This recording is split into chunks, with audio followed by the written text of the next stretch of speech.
প্রকৃত শহীদ হচ্ছে যারা আল্লাহর রাস্তায় নিহত হয় এবং এর মর্যাদা আল্লাহ তাআলার কাছে অনেক বেশি।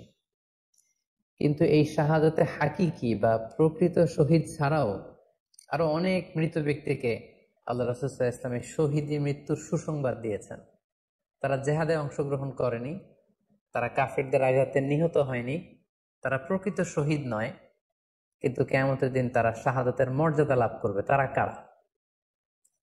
এ ব্যাপারে আমরা সহিহ মুসলিমের একটি হাদিস এখানে উল্লেখ করতে চাই, যেখানে আল্লাহ রাসূল সাল্লাল্লাহু আলাইহি সাল্লাম সাহাবাদেরকে জিজ্ঞেস করেছেন, মা তাউদ্দুনা শাহিদা ফিকুম, ওহে সাহাবারা তোমরা কাদেরকে শহীদ বলে মনে করো?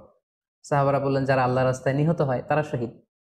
তখন আল্লাহ রাসূল সাল্লাল্লাহু আলাইহি ওয়াসাল্লাম বললেন, ইন্না শুহাদা উম্মতি ইদান লাকালিল, এরকম হলে তো আমার উম্মতের মধ্যে শহীদদের সংখ্যা একেবারে কম। যারা জিহাদের সুযোগ পাবে না, জিহাদের ময়দানে কাফিরদের বিরুদ্ধে সশস্ত্র সংগ্রাম করে যারা নিহত হওয়ার সুযোগ পাবে না, তাহলে তো তারা শহীদ হতে পারবে না। সাহাবারা এই কথা শুনে বললেন, ইয়া রাসূলুল্লাহ, তাহলে কারা শহীদ আপনি বলেন।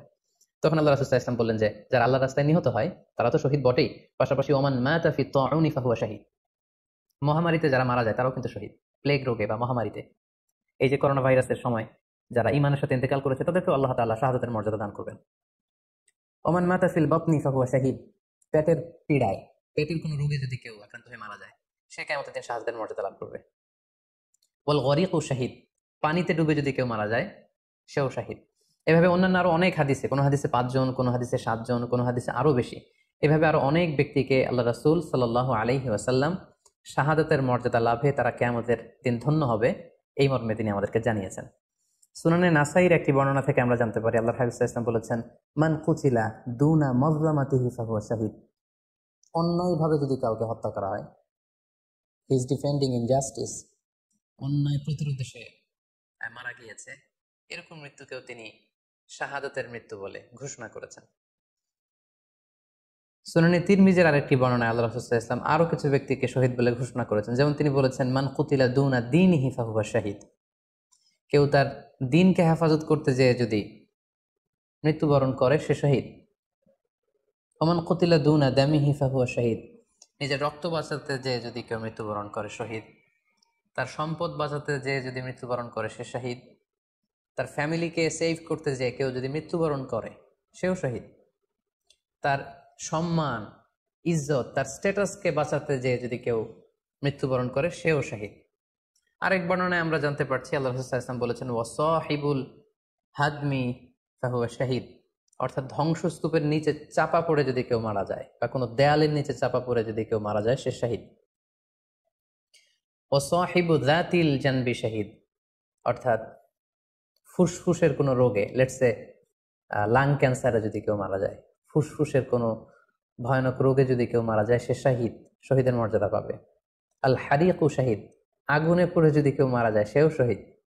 ওয়াল মারআতু তামুতু বিজুমঈন শাহীদ, বাচ্চা পেটে ধারণ করেছে, অর্থাৎ গর্ভবতী মা যদি এই প্রেগন্যান্সির কারণে কিংবা বেবি ডেলিভারি করতে যেয়ে যদি মারা যায় সেও কিন্তু শহীদদের কাতারে দাঁড়াবে।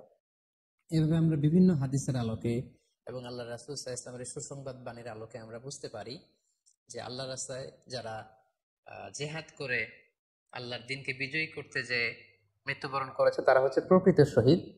তাদের মর্যাদা আল্লাহ তাআলার দরবারে অনেক অনেক বেশি। কিন্তু এই শহীদ ছাড়াও আরো অনেক ধরনের মৃত্যুকে আল্লাহর হাবিব সাল্লাল্লাহু আলাইহি ওয়াসাল্লাম শাহাদাতের মৃত্যুর সাথে ঘোষণা করেছেন।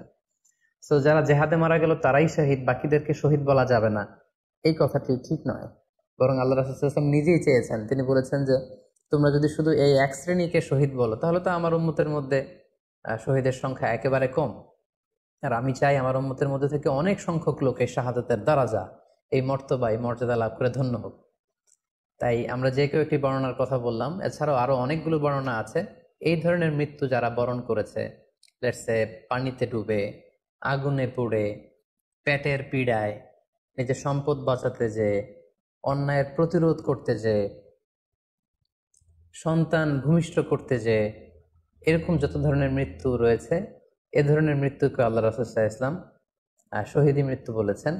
এবং কিয়ামত দিবসে এই সমস্ত লোকেরাও তারা শাহাদাতের মর্যাদা লাভে ধন্য হবে ইনশাআল্লাহ। আশা করি প্রশ্নের উত্তর আপনি পেয়েছেন। আল্লাহ তাআলা আমাদের সবাইকে সঠিকভাবে ইসলাম জানা